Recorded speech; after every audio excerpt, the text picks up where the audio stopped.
और मैं उसके पहले चाहूंगा कि जरा आपदा मंत्री यशपाल आर्या साहब को फोन लगाया जाए। ये सवाल मैं यशपाल आर्या साहब से खुद पूछना चाहता हूं। और हमारे साथ आचार्य प्रमोद कृष्णम साहब भी मौजूद हैं। अग्रवाल साहब, यशपाल आर्या जी राजनीतिक आपदा मंत्री हैं क्या? ना अग्रवाल साहब, आप जवाब सोच लीजिए। हमारे सहयोगी आपदा मंत्री यशपाल आर्या साहब को भी फोन लगा रहे हैं और आचार्य प्रमोद कृष्णम हमारे साथ हैं। अमिताभ अग्निहोत्री जी आपके मित्र भी हैं और गंगा बचाओ आंदोलन समिति जो है उसके अध्यक्ष भी हैं। आचार्य प्रमोद कृष्णम साहब, ना बाबा रामदेव नजर आ रहे हैं, ना सरकार सरकारी चोंचलों के अलावा कहीं नजर आ रही है।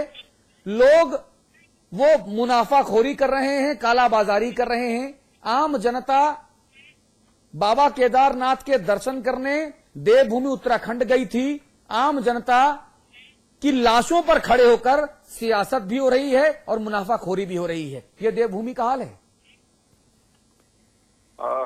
देखिए, पहले तो बहुत दुखद घटना हुई, इससे मैं जितना भी हृदय विदारक घटना है, लेकिन आपका जो ये कार्यक्रम है और जो मैं अमिताभ जी को अभी सुन रहा था उसमें मैं उनकी बहुत सी बातों से सहमत हूँ। एक तो सरकार नाम की कोई चीज वहाँ रह नहीं गई है और सरकार को मालूम होता है कि हजारों यात्री आएंगे, श्रद्धालु आएंगे और पहाड़ का जो दुर्गम क्षेत्र है उसमें कैसे कैसे वो बेचारे अपने यात्रा के लिए आते हैं। उनकी सुविधाओं के लिए कोई तैयारी उत्तराखंड सरकार के द्वारा नहीं की गई थी। ये बहुत ही बड़ा खेद का विषय है। और हम इसी मुद्दे पर केंद्रित रहेंगे आज, प्लीज। हाँ, और हमारा एक दुर्भाग्य और है कि कांग्रेस की जितनी सरकारें हैं, ये जो मुस्लिम्स के जो धार्मिक आयोजन होते हैं, ये यात्राएं होती हैं, उसको भी पॉलिटिकल एंगल से, चाहे समाजवादी पार्टी की सरकार हो, चाहे मायावती जी की सरकार उत्तर प्रदेश में रही हो, या देश के अंदर जो सरकारें हैं ये कांग्रेस की जो सो कॉल्ड सेक्युलरिज्म के नाम पर चलती हैं, ये सब हिंदू धर्म की यात्राओं में उतना गंभीरता नहीं बरतते हैं। इसको भी राजनीति के दृष्टिकोण से देखते हैं। नारायण दत्त तिवारी जी की सरकार के बाद आचार्य जी,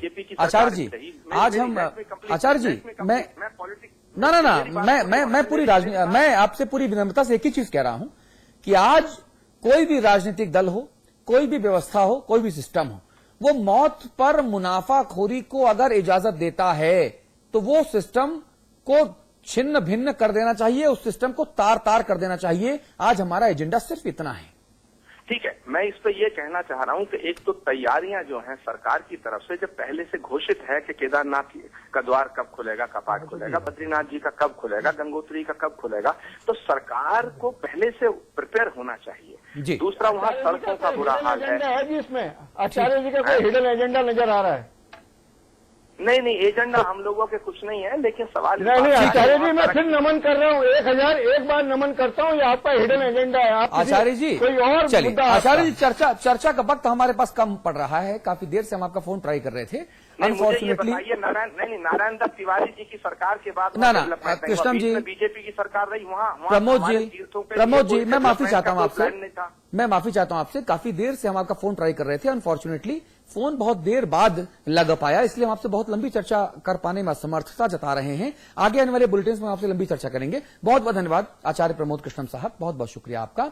अभिकल तपलियाल, चर्चा को वाइंड अप करने का वक्त हो रहा है। मैं चाहूंगा कि आप जो है इसमें एक फाइनल रिमार्क्स दें और हमारे मेहमानों को और सरकारों को और व्यवस्था को आईना दिखाएं जरा। देखिए अतुल भाई, ये जो पूरा अभी 5 दिन की जो कवायद हुई, इसमें ये साफ हो गया कि राज्य सरकार कहीं नहीं है।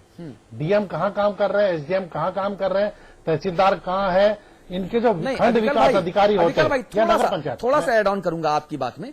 आप चूंकि देहरादून में बैठे हैं इसलिए आपको सरकार नजर नहीं आ रही होगी। मैं दिल्ली में बैठा हूं इसलिए मुझे पूरी सरकार उत्तराखंड की दिल्ली में नजर आ रही है।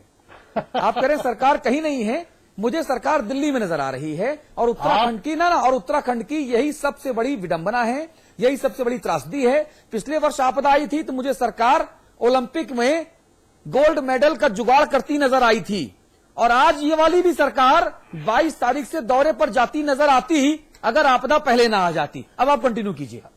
अतुल जी, आप सौभाग्यशाली हैं कि आपको सरकार के वहां दर्शन होते हैं। पिछली बार 365 दिन में केवल 80 दिन हमें दर्शन हुए, बाकी दिन आपको। आप सौभाग्यशाली है कि आप दिल्ली में दर्शन कर ना ऐसा सौभाग्य देवभूमि में ही रहे तो बेहतर। हम ऐसे सौभाग्यशाली नहीं होना चाहते भाई साहब। हम आपसे छीनना चाहते हैं ये सौभाग्य कि ये सौभाग्य हमारा है और हमें ही मिले, इसमें हमारा ही हक है इस सरकार पे। तो जो स्थिति इस समय दिख रही है कि तहसीलदार नहीं, नायब तहसीलदार नहीं, पटवारी नहीं, खंड विकास अधिकारी नहीं, और पूरी सरकार इस समय लुंज-पुंज स्थिति में है। जो सहायता दिख रही है वो आरबी और आईटीबीपी की दिख रही है, ये आप लोगों ने अपने विजुअल्स में देख लिया है। और जहां तक नेताओं की बात है, आप कह रहे थे पर्यटन मंत्री कहाँ है, पर्यटन मंत्री आज उड़ी देहरादून से और 2-3 घंटे उधर रही और फिर 4 बजे यहां पहुंच गए। सारे मंत्री उड़ रहे हैं, ऐसा नहीं कि नहीं उड़ रहे, बहुत व्यथित है, बहुत दुखी है, हृदय से बहुत परेशान है, मानसिक रूप से भी परेशान हो गए हैं, लेकिन रात वो देहरादून में राजधानी में बिता रहे हैं। इनको स्थिति यह है कि ये कैंप करें क्षेत्रों में जाके, और ये कैंप करेंगे तो आपकी सरकारी मशीनरी भी चलेगी। सरकारी मशीनरी इसलिए नहीं चल रही कि वो देख रही मंत्री जी आए और ऊपर उड़ के इनको वापस चला जाना है। सहने की आदत नहीं है ना, तो कैंप क्यों सहें? अविकल थपलियाल, पता नहीं क्या हो गया कांग्रेस को, ये इंदिरा जी की कांग्रेस है। बेलछी में जहां कोई रास्ता नहीं था, न स्कूटर जाए, न जीप जाए, न साइकिल जाए, जवाहरलाल की बेटी हाथी पर बैठ के गई थी, हरिजनों की हत्या हुई थी। ये सुरेंद्र अग्रवाल जी की पार्टी इंदिरा गांधी की पार्टी है, नाम की, केवल नाम की। आपदा, मुझे शर्म आती है। लोग मर रहे हैं, आप देहरादून में सोना चाहते हैं, देहरादून में ही चुनाव लड़ लीजिए, फिर वोट मांगने क्यों जाते हैं रुद्रप्रयाग? और दिल्ली में पीसी कर लीजिए, काजू किशमिश खाइए, बादाम खाइए, सो जाइए। एक अतुल जी, एक बात और ऐड करूंगा कि जो सरकारी मशीनरी है जिस पे हम लगातार 1 साल से बोल रहे हैं, इस समय सरकारी मशीनरी की जो दिखना चाहिए था, जो उनकी परीक्षा थी, उसमें वो पूरी तरीके से फेल हुई है। मुख्यमंत्री जी पता नहीं किन अधिकारियों पे भरोसा कर रहे हैं, कैसे वो एग्जीक्यूट कर रहे हैं। आपने देखा होगा कि चीफ सेक्रेटरी के पर कितनी बरस रही थी शैला रानी रावत। राजेंद्र भंडारी आज बरसे हैं, शैला रानी रावत चीफ सेक्रेटरी में बरस रही थी और कह रही थी आप बताइए, आप बताइए। हेलीकॉप्टर पर चढ़ने नहीं दे रही थी कि बोले यहीं रुको, और वो समस्या का समाधान। और वो कह रहे थे चीफ सेक्रेटरी की दूसरे अधिकारी से बात करिए आप। तो आप देखिए नौकरशाही में इस समय जबरदस्त विभाजन हो रखा है, और उसका खामियाजा वो जनता वहां भुगत रही है। उसका खामियाजा रुद्रप्रयाग के डीएम ने भुगता कि उन्होंने हेलीकॉप्टर की मांग करी अधिकारी से, अधिकारी उन्होंने रात में डांटा और उनकी तबीयत हो गई खराब, दूसरा डीएम भेजना पड़ा। तो नौकरशाही का मनोबल भी देहरादून में बैठे अधिकारी गिरा रहे हैं, जबकि इस समय उनका मनोबल बढ़ाने की जरूरत थी। एक बात और मैं ऐड करूंगा कि ऐन मौके पर जो चार पुलिस रेंज थी अमिताभ जी, हमारी 4 पुलिस रेंज हमने इसलिए बनाई थी कि सीमांत इलाका है, आपदा भी आती है, उससे कैसे निपटे, उसको इन्होंने 2 कर दिया। ना इन्होंने नहीं, अरे इनका तो केवल चेहरा सामने आया, आरोप ये लगे कि खनन माफियाओं ने 2 रेंज खा ली।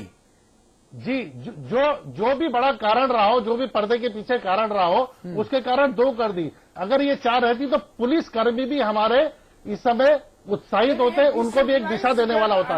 ये सारे काम ऐसे सरकार में हुए हैं कि वो उत्तराखंड की पुलिस व्यवस्था का मनोबल तोड़ने के लिए भी हुए हैं। तो इस दिशा में भी इस समय मुख्यमंत्री को सोचना चाहिए कि उनका दुश्मन कौन है और दोस्त कौन कहना चाह रहे हैं। जी सुरेश जी, बहुत संक्षेप में कहिएगा प्लीज। मैं आपके चैनल के माध्यम से सिर्फ इतना निवेदन करना चाह रहा हूं कि मौसम विभाग ने 25 तारीख के बाद फिर जो है कि चेतावनी दे दी है कि भाई उत्तराखंड में भारी बारिश होने की संभावना है, भूस्खलन होने की संभावना है, क्योंकि हमारे सैटेलाइट के थ्रू पूरे प्रदेश के वो स्थान चिन्हित हैं जहां पर कोई ज्यादा नुकसान हो सकता है। तो मैं अभी तुरंत जो है कि जो चीज हुई है उसको तुरंत ठीक किया जाए, और जो चीज होने वाली है उसके लिए जो है कि सरकार को सतर्क रहना चाहिए। अगर उत्तराखंड की सरकार इसको करने में नाकाम है तो दिल्ली सरकार को इसको टेक ऑफ करना चाहिए। नहीं, सुनिए, यशपाल आर्या साहब कह चुके हैं कि ऐसी चेतावनी तो रोज दी जाती है, हम किन किन चेतावनियों पर गौर करें, वो कह चुके हैं ये बात, तो आप परेशान ना होइए इसमें। यशपाल आर्या साहब कह चुके हैं कि वो क्या करने जा रहे हैं। हम हरीश धामी की चेतावनी पे गौर करते हैं,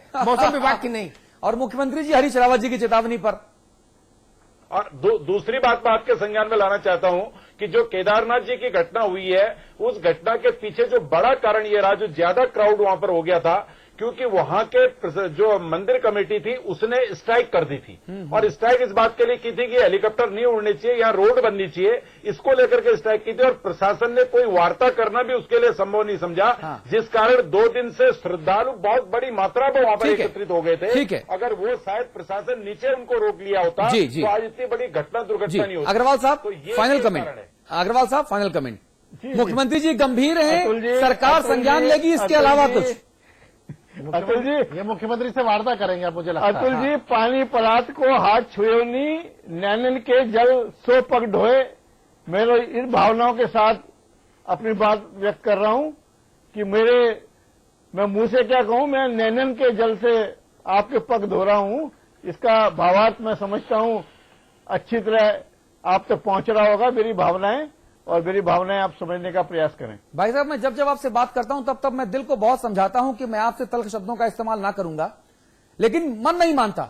जब लोगों को टीवी पर रोते हुए देखता हूं ना, तब खुद भी रोता हूं और फिर उस झुंझलाहट में अपने शब्दों को तल्ख करके जब मैं आपसे बात करता हूं और जब आप ये द्रवित स्वरूप अपना दिखाते हैं तो मुझे लगता है ना मुझे लगता है, भाई साहब सुन तो लीजिए, भाई साहब सुन तो लीजिए, तब मुझे लगता है कि उत्तराखंड कांग्रेस को एक ऐसा व्यक्ति मिला है जिसे हर मुसीबत का सामना करने के लिए छोड़ दिया जाता है।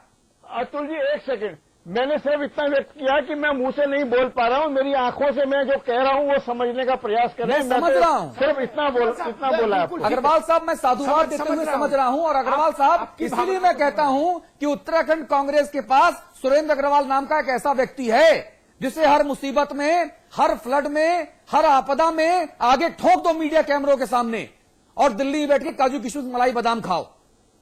धन्यवाद आप। ये चिंता की बात है। मैं क्या करूं जब मैं टीवी में लोगों को रोते हुए देखता हूं जिन्होंने अपने अपनों को खो दिया। मेरा भी इस वक्त प्लान था केदारनाथ जी की यात्रा करने का, दर्शन करने का अपने परिवार के साथ। आज हो सकता है हम भी आपके बीच में ना होते। जब उस कल्पना को मैं देखता हूं, जो लोग रो रहे हैं उसकी जगह मैं अपने आप को रख के देखता हूं तो मुझे भी रोना आता है। ये जो मेरे भीतर का क्रंदन है ना, ये गुस्सा और तलखी बनकर सामने आता है और जवाब नहीं मिलता। कमोवेश यही हालात, यही भावना उन लोगों की भी है अग्रवाल साहब जिन्होंने अपने अपनों को खोया है। आपदा मंत्रालय क्या करता रहा, सरकार क्या करती रही, ये सरकार किसकी है? ये एक बहुत बड़ा सवाल है जो 2014 लोकसभा चुनावों में ये बताएगी कि सरकार किसकी है और किसके लिए है। अमिताभ जी, संपादक देखिए, उससे पहले पंचायत चुनाव है। एक बात कहूंगा, लोग अक्सर मुझसे कहते हैं कि ऐसे आपदा के समय राजनीतिक बात नहीं होनी चाहिए। मैं इस बात के विरुद्ध हूं। राजनीतिक व्यवस्था से जब सरकार, राजनीतिक व्यवस्था के गर्भ से जब सरकार निकलती है तो बिना राजनीतिक बात किए कैसे बात हो सकती है? सब कुछ तो सरकार के हाथ में, और सरकार पर टिप्पणी होगी तो राजनीतिक होगी। तो राजनीति से निरपेक्ष तो फिर बात नहीं हो सकती। निराकार पूजा नहीं हो सकती ना केदारनाथ में, वहां तो भगवान शिव है। तो जहां सरकार है वहां राजनीति पर टिप्पणी करनी पड़ेगी। दूसरी बात, सुरेश जोशी जी ने एक बात कही, उस सूत्र को अगर मैं पकड़ूं कि मौसम विभाग ने चेतावनी दी है कि 25 के बाद से फिर भारी वर्षा का संकट पैदा हो सकता है सूबे में। सुरेंद्र भाई, जो हो गया सो हो गया, हालांकि उसमें तंत्र की अकर्मण्यता, उपेक्षा का भाव, मक्कारी, धूर्तता सब समाहित है जो हुआ उसमें भी।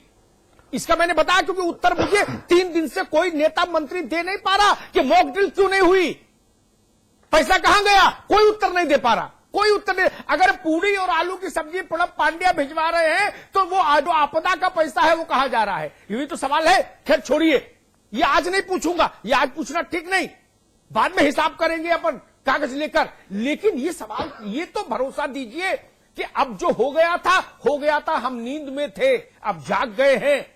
अब पानी बरसेगा तो गोवर्धन पर्वत को उंगली पर उठा लेंगे। अब बोलने की स्थिति में है क्या आप?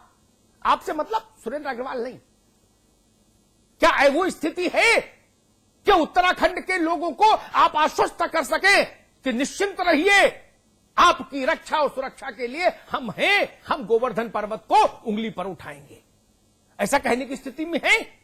अब बाबू चपरासी, पटवारी, सिपाही, दरोगा, एडी, एसपी, डीएम सब मुस्तैद हो गए। अब पानी बरसेगा तो ऐसा तांडव तो नहीं होगा ना उत्तराखंड में। आप कहने की स्थिति में हैं क्या? अगर हैं तो आज भी आपको नमन, जो हुआ उसको छोड़िए। और अगर ऐसा आज भी कहने की स्थिति में नहीं है जी, तब तो फिर सोचना होगा, तब सोचना होगा कि इतनी बड़ी आबादी के लोगों को चील कौवे खा जाए, 10,000 आदमी मौत के मुंह में समा गया। अभी तो महामारी का खतरा आएगा, अभी महामारी का खतरा आएगा। लोग मुझे बता रहे हैं कि चील कौवे उनकी लाशों को खा रहे हैं और हम मूक दर्शक, हम असहाय। क्या छोड़िए वोट की बात को, छोड़ दें, चुनाव जब होगा तब देखा जाएगा। मुझे सिर्फ ये बता दीजिए, इतनी बद्दुआएं भी इतनी भारी हो जाएंगी कि कोई दुनिया में ऐसा कंधा बना नहीं जो इतनी बद्दुआओं को ढो ले जाए। बहुत बहुत धन्यवाद। नहीं, लेकिन जो हमारे सत्ता नशीन लोग